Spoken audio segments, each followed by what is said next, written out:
Je vais vous parler du gouvernement Trudeau qui vient d'annoncer une réduction majeure des cibles d'immigration pour les 2 prochaines années. Donc, c'est terminé l'objectif ambitieux d'avoir 500 000 nouveaux résidents à chaque année. Donc, on réduit ça de plus de 20%. Donc, je vais vous partager mon opinion par rapport au pourquoi il y a un changement de cap du côté de l'immigration et également qu'est-ce que ça signifie vraiment pour nous, pour le marché de l'immobilier et pour l'économie du pays. Donc, je vais commencer tout de suite avec l'annonce de la semaine passée. Le gouvernement fédéral il a annoncé une baisse des seuils d'immigration de 2025 à 2027. Donc, initialement, on visait 500 000 nouveaux résidents permanents à chaque année. Maintenant, la cible de 2025 a été réduite à 395 000 et celle de 2026 s'est descendue à 380 000. Grosso modo, on parle d'une diminution de 21% à partir de l'année prochaine et en plus de réduire les cibles d'immigration, on parle également d'une baisse du nombre de travailleurs étrangers temporaires et même si ça reste des cibles d'immigration relativement élevées, c'est quand même un pivot majeur de l'approche du gouvernement Trudeau du côté de la gestion démographique, c'est-à-dire que depuis 2016, on se présente un peu comme une terre d'accueil parce que on cherche à stimuler la croissance de la population avec une politique de porte ouverte par rapport à l'immigration au Canada. Et l'idée derrière la réduction du nombre de nouveaux résidents permanents, l'idée c'est de ralentir la croissance de la population pour arrêter de mettre de l'huile sur le feu. Et ce que je veux dire par là, c'est que les vagues d'immigration record des dernières années, c'est ça qui a largement contribué à la crise du logement à travers tout le pays, incluant le Québec. Et l'explosion démographique, c'est aussi ça qui a mis énormément de pression sur le système de santé, déjà qu'avant ça, il était déjà débordé. Et l'autre chose, c'est que l'immigration record qui a commencé en 2022, c'est ça qui stimule artificiellement la croissance du PIB au Canada, mais du point de vue du PIB par habitant, donc le produit intérieur brut divisé par le nombre de personnes dans le pays, le Canada il est dans une phase de ralentissement économique depuis environ 2 ans. Et là, si on redescend le nombre de résidents permanents et de travailleurs étrangers qui rentrent dans le pays, on peut s'attendre à ce que ça ait des conséquences sur l'économie canadienne. Donc, en gardant ça en tête, il faut comprendre que le raisonnement derrière le virage du gouvernement Trudeau en matière d'immigration, c'est qu'il veut vraiment freiner la croissance de la population parce qu'il veut essayer de reprendre le contrôle de la situation dans le pays. Parce que pour moi, le changement de cap, c'est comme le constat que le nombre de nouveaux arrivants à chaque année, c'est pas quelque chose qui est soutenable dans le temps par rapport à notre capacité d'accueil. Et j'espère que avant de vouloir retourner vers une politique de croissance, il faut s'assurer de gérer la croissance stratégiquement pour que ce soit durable à long terme. Par contre, même avec toutes ces discussions-là par rapport à la question des immigrants et des travailleurs étrangers, on semble oublier qu'il y a un vrai problème sous-jacent à tout ça. Il faut comprendre que le gouvernement il se tourne vers l'immigration parce que il y a une problématique à l'interne, c'est-à-dire qu'il y a une problématique du côté du taux de fécondité au Canada. Pour vous donner une idée, en 2023, on parle d'un taux de fécondité de 1,33, donc c'est 1,33 enfants par femme, et ça, c'est le plus bas taux enregistré depuis 1921. Autrement dit, il n'y a pas assez de naissances au Canada, et dites-vous que juste pour maintenir la population, il faudrait un taux minimum de 2,1 enfants par femme, et nous, comme je vous dis, on est à 1,33. Donc avec ce taux-là, on est en dessous du seuil de renouvellement des générations, ce qui fait en sorte qu'il n'y a pas assez de naissances pour continuer de soutenir la croissance économique et venir également compenser pour le vieillissement de la population. Et bref, on anticipe que dans les années à venir, on finisse peut-être par manquer de jeunes sur le marché du travail. Et tout ça, ben, ça peut nous amener à nous questionner sur le pourquoi. Pourquoi les ménages canadiens sont de moins en moins enclins à vouloir des enfants? Je pense qu'il y a une partie de la réponse qui s'explique avec l'aspect financier d'élever un enfant parce que on s'entend déjà, il y a le coût de la vie qui est beaucoup plus élevé, il y a le prix des propriétés qui est rendu carrément inaccessible pour les jeunes familles et il y a l'endettement des ménages qui continue également d'exploser. Donc après ça, calculer tous les coûts liés à un enfant, que ce soit les coûts directs ou indirects, c'est dans le sens que oui, tu payes la garderie, puis en plus, ben, si ton kid est malade, ben, faut que tu arrêtes de travailler puis que tu ailles le chercher, là.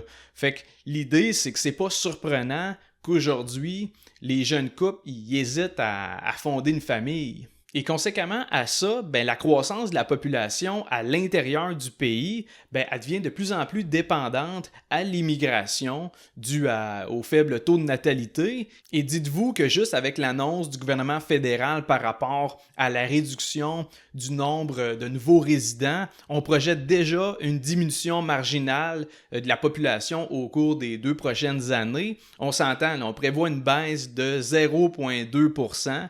Donc, c'est minime, mais reste que même en calculant les 775 000 nouveaux arrivants entre 2025 et 2026, la population du Canada devrait quand même décroître. Donc ça, c'est sur une période de 2 ans. Et du fait que ça prend du monde qui travaille et qui consomme, ben, par la bande, ben, notre économie est aussi dépendante à l'immigration parce que ça prend des travailleurs pour collecter des impôts et des taxes pour après ça venir financer les services publics. Donc, ça prend des travailleurs également pour continuer de contribuer au régime de retraite, etc.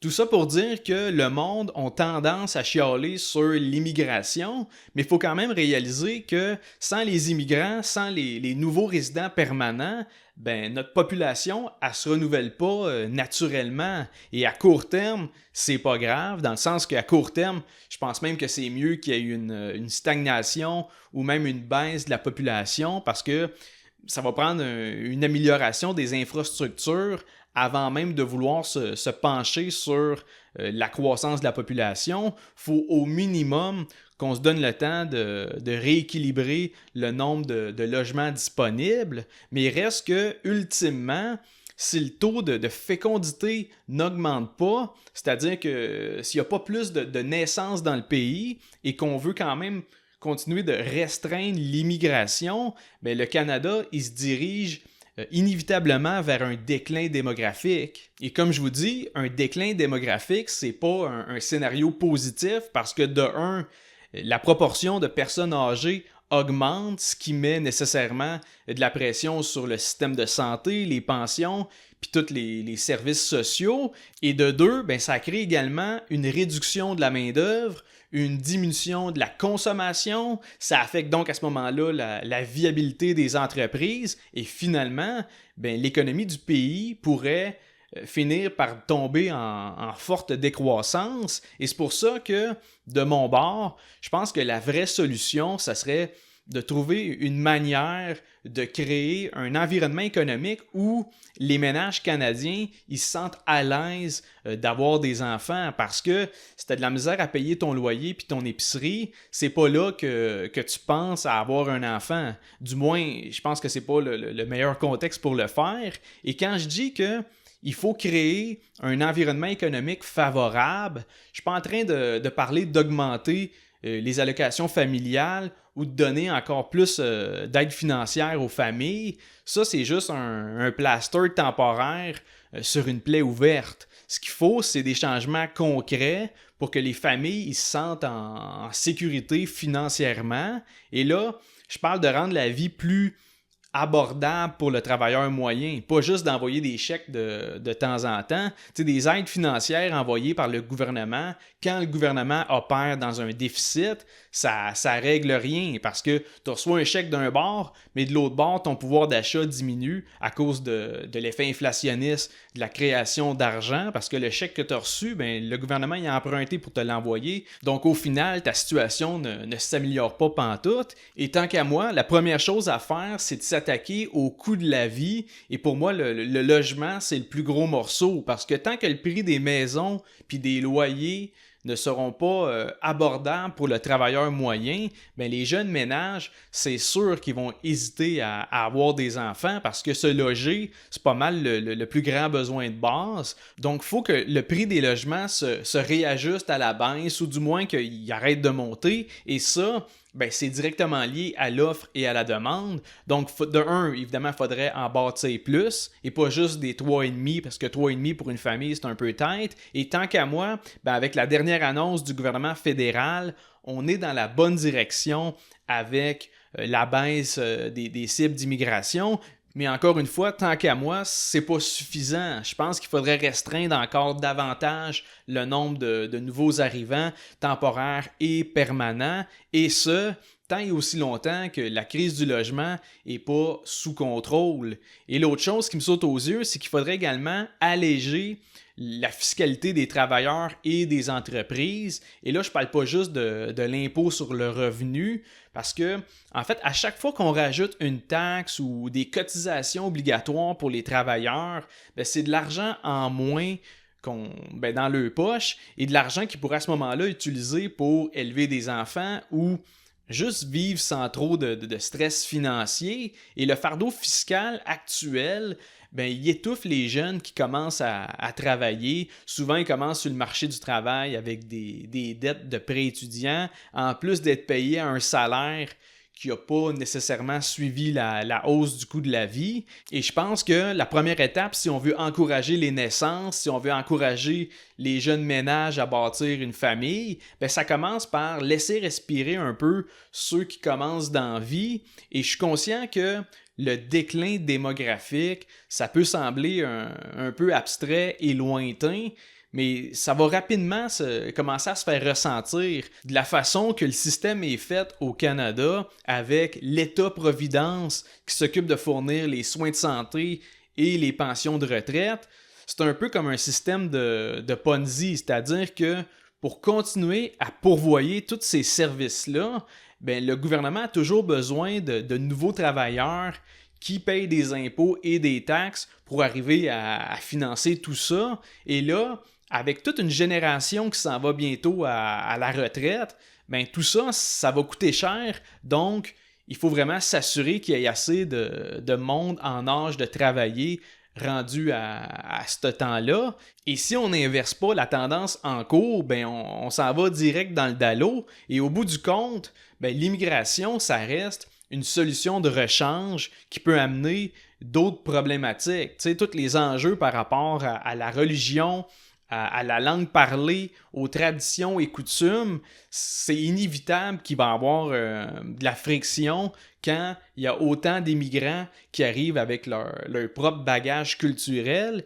Et selon les plus récentes données, il y a environ 1 personne sur 4 au Canada qui est un immigrant. Bref, il va falloir qu'on arrête de pelleter par en avant et qu'on finisse par mettre en place un climat économique qui est plus sain et qui met moins de pression financièrement pour les jeunes ménages qui veulent bâtir une famille. Et encore une fois, j'ai pas de solution clé en main, mais je suis convaincu que ça passe quand même par une meilleure gestion des finances publiques et par un contrôle plus serré sur les seuils d'immigration. Sinon, pour le dernier segment de l'épisode, je vais vous parler de qu'est-ce qui se passe du côté du Québec. Donc, du côté provincial, il y a le gouvernement Legault qui a annoncé un gel du côté du recrutement dans le secteur public. Donc, c'est à partir du 1er novembre. Et à noter que le gel du recrutement, ça exclut le secteur de l'éducation et de la santé, et ça exclut également certaines sociétés d'État comme la SAQ et Hydro-Québec. Et l'idée, en fait, c'est de ne plus intégrer de nouvelles personnes dans le secteur public au Québec. Donc, jusqu'à nouvel ordre, les postes qui vont être affichés, ils vont seulement pouvoir être pris par des employés qui font déjà partie de la fonction publique.